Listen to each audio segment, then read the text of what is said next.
हिमाचल प्रदेश और उत्तराखंड के पहाड़ अब डराने लगे हैं। किन्नौर के बाद पहाड़ों के चूर चूर होने की तस्वीरें हिमाचल के लाहौल और उत्तराखंड के चमोली से आईं। लाहौल में ऐसा भूस्खलन हुआ कि उसने चिनाब नदी का रास्ता रोक लिया। परिणाम यह हुआ कि नदी का पानी आसपास के गांवों को अब जलमग्न करने लगा है।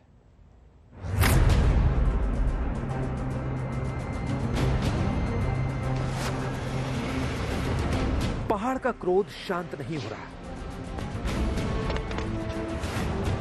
रह रहकर उसका क्रोध फूट रहा है। कभी किन्नौर, कभी सिरमौर और अब लाहौल स्पीति। किन्नौर में मौत का पहाड़ टूटे 2 दिन भी नहीं हुए थे। हिमाचल प्रदेश के ही लाहौल स्पीति से भयंकर भूस्खलन की तस्वीर सामने आई है। सीना ताने खड़ा पहाड़ दरकता हुआ नीचे आया तो वहां से बहती चिनाब नदी भी एक बार सिहर उठी। सुबह 9:20 पर नालड़ा गांव के पास पहाड़ भरभरा कर नीचे आने लगा। चारों ओर धूल ही धूल नजर आया। वहीं नीचे आए मलबे ने चिनाब नदी का रास्ता रोक लिया। वो नदी जो बेरोक टोक बह रही थी, उस पर मलबे का कब्जा हो गया। उसके पास बहने के लिए महज 10 से 15% रास्ता ही बच गया है। इसके खतरनाक नतीजे सामने आ रहे हैं। नदी अपना रास्ता बदल रही है और खेत खलिहानों को जलमग्न करने लगी है। ये देखिए, चंद्रभागा पूरा बंद हो चुका है। इतना ढेर है कि लगभग अभी भी यहाँ पर 6 से 7 घंटे रोक सकता है इस नदी को।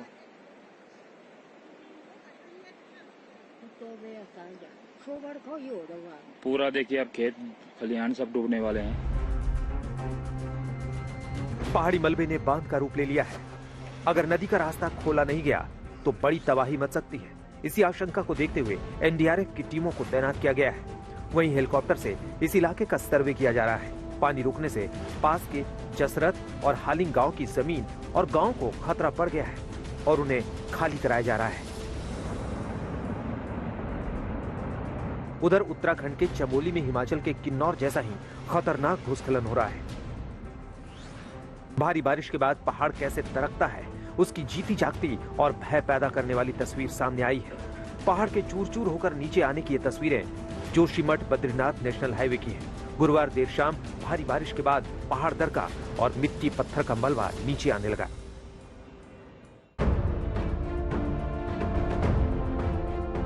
कुदरत के कहर की दूसरी तस्वीर भी चमोली में ही दिखी। ऋषिकेश बद्रीनाथ हाईवे नंबर 58 पर यह पागल नाला है, जहां राज्य परिवहन की बस पूरी तरह फंस गई है। भारी बारिश के बाद पहाड़ों से बहकर आए पत्थरों ने रास्ता रोक लिया। ऋषिकेश, देहरादून और दूसरी जगहों पर आने जाने वाले लोग फंस गए। सड़क खोले जाने तक दोनों तरफ से आने वाली गाड़ियों की कतार लग गई है। उधर किन्नौर में बुधवार को हुए हादसे के बाद सर्च ऑपरेशन अब भी जारी है। सुबह 2 और शव बरामद किए गए। सुबह से हमें 2 बॉडीज रिकवर करने में सफलता मिली और 2 बॉडीज रिकवर किए। इस तरह से कुल मिलाकर जो डे फॉर यस्टरडे, परसों हमने 10 और कल 3 और आज 2 और बॉडीज रिकवर करके टोटल 15 बॉडीज रिकवर कर ली है। हमारा सर्च ऑपरेशन कंटिन्यू है। बोल्डर्स कंटिन्यूसली गिर रहे हैं, ये थोड़ी सी मुश्किलात हो रही है।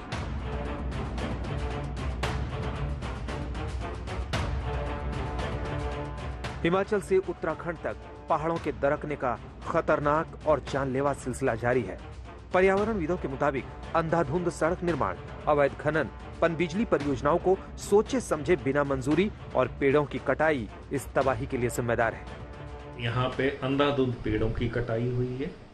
यहाँ पे अंधाधुंध सड़कों को चौड़ा करने का काम शुरू किया गया 4 धाम रोड के लिए। इसी तरह उत्तराखंड में भी 4 धाम रोड के लिए बड़ी बेदर्दी और बड़े बेतरतीब तरीके से पहाड़ काटे गए, पेड़ काटे गए, जिसकी वजह से पहाड़ों की होल्डिंग कैपेसिटी खत्म हो गई है। क्योंकि ये दोनों स्टेट्स जो हैं, ये शिवालिक रेंज के ऊपर हैं, जो कि सबसे यंगेस्ट पहाड़ माने जाते हैं।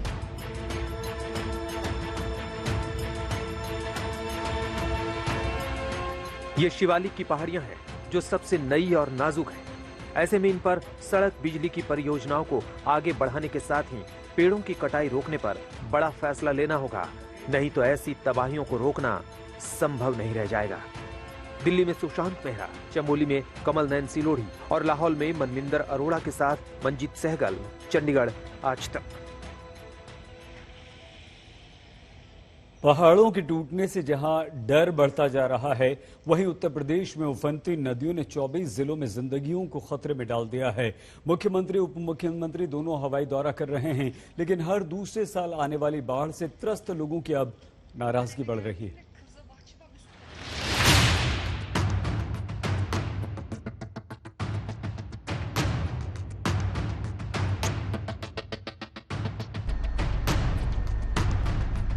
जनता डूब रही है, त्राही त्राही कर रही है, मगर ऐसा नहीं कि सरकार को उसकी चिंता नहीं।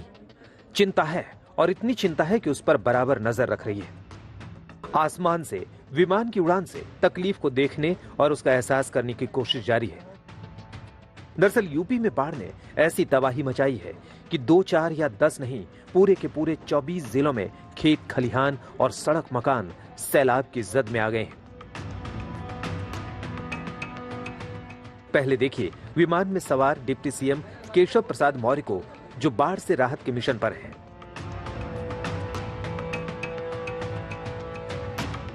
उप मुख्यमंत्री जी दूरबीन का फोकस दुरुस्त कर रहे हैं। आसमान से तबाही दूर नजर आती है, उसे करीब से देखने की कोशिश कर रहे हैं। नीचे जलमग्न प्रयागराज है, जिसके ऊपर से विमान उड़ान भर रहा है। इस दौरे के बाद डिप्टी सीएम ने अधिकारियों के साथ बैठक कर कहा कि गंगा पर कॉरिडोर बनेगा और संगम नगरी बाढ़ से मुक्त हो जाएगी।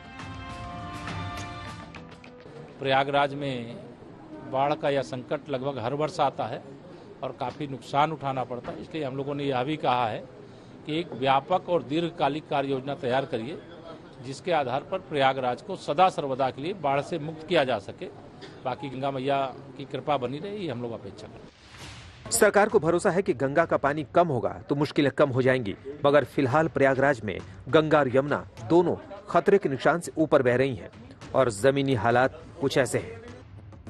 यहाँ बाढ़ में बहुत तरह की समस्या है भैया, आपको हम क्या बताएं। बच्चा हमारा 2 दिन से भूखा था, पानी की समस्या, बाढ़ की समस्या, खाने की समस्या, आपको क्या बताएं हम, बताइए। यहाँ पे कोई नाव वाला आ रहा, ना कोई पार्षद आ रहा, ना कुछ आ रहा, कोई नहीं आ रहा यहाँ पे। जब मकान पहली मंजिल तक डूबे हों, तब गलियों में नाव ही चल सकती है और वही जिंदगी को आगे बढ़ाने और जान बचाने का जरिया बन जाती है। इन नावों से घरों में कैद लोगों तक स्वयंसेवी संस्थाओं के जरिए मदद पहुंचाई जा रही है। सबसे बदतर हालात चांदपुर सलोरी इलाके के हैं, जहां हजारों घर डूबे हुए हैं। सलोरी में कैलाशपुरी मोहल्ला पूरी तरह से डूबा हुआ है। यहाँ ज्यादातर प्रतियोगी छात्र रहते हैं। बाढ़ की वजह से उन्होंने इलाका खाली कर दिया है, मगर जिनके मकान डूब गए हैं, उनका पूरा सामान बर्बाद हो चुका है।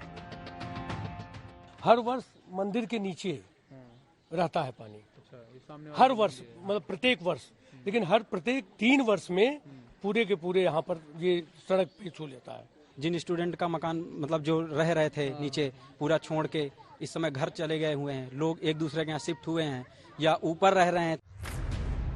उधर मुख्यमंत्री योगी आदित्यनाथ भी बाढ़ की तबाही झेल रहे गाजीपुर के हालात देख रहे हैं। चेहरे की गंभीरता हालात को बयां कर रही है। वहीं आसमान से दिख रही तस्वीरें चीख चीख कर बाढ़ से बेबसी और बर्बादी की कहानी कह रही है। हवाई सर्वे के बाद विधिवत कार्यक्रम में राहत वितरण भी हुआ। अधिकारियों के साथ बैठक भी हुई। बाढ़ से तबाही के बीच तमाम सरकारी औपचारिकताएं भी निभाई गई।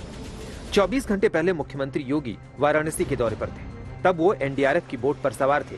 पीएम मोदी के डूबते संसदीय क्षेत्र को मुश्किल से उबारने में जुटे थे। यहाँ गंगा अब भी उफान पर है, खतरे के निशान से ऊपर है। यहाँ गंगा और उसकी सहायक नदी वरुणा के किनारे बसे हजारों घरों में बाढ़ का कब्जा हो चुका है। जल प्रलय जैसे हालात पैदा हो गए हैं। एनडीआरएफ की टीमें तैनात हैं और घरों में फंसे लोगों को निकालने और राहत शिविर तक ले जाने में जुटी है। यहाँ पे बाढ़ जैसे 2016 में थी, तो तकरीबन उसी प्रकार से आई हुई है जैसे पहले थी। और इसमें बाढ़ में काफ़ी लोग मतलब फंसे हुए हैं। जितने भी वरुणा नदी के किनारे किनारे के घर हैं, तो उनको राहत सामग्री भी पहुंचाई गई है। और हमारी करीब 14 या 15 बोट जो है यहाँ पे डिप्लॉयमेंट है।